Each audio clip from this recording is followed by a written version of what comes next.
more than a week now, Malaysia has now called in the FBI to help with this investigation of Flight 370. So the FBI will examine the hard drive of the flight simulator taken from the home of the Malaysia Airlines captain. We now know that some of the data has been erased.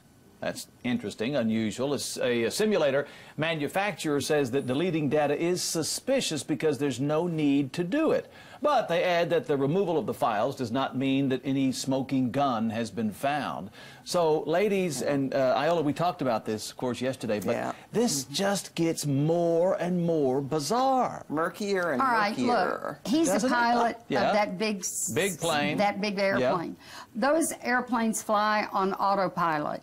You know, I mean, they fly themselves. They really can. They can. So what a lot of pilots do that have time in those airlines, and I'm married to a pilot, they do a lot of flight simulators to learn to remember how to actually fly. Sure, which is good. Smaller planes or whatever. Yeah. So I've heard two sides of this.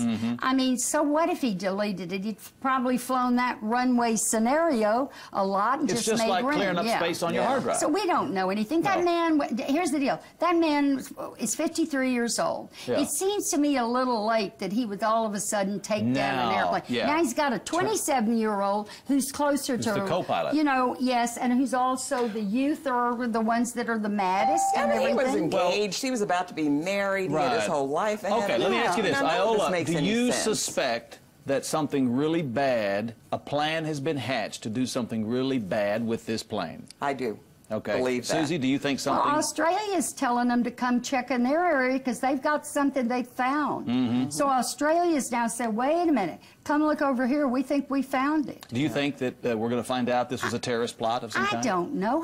I don't know who. Nobody knows. There's a lot going on in that part of the world, you know. That's true. And for a plane to turn that dramatically. Someone took control and had a plan to go somewhere. Someone programmed it to do that. So, and it happened in the cockpit. Well,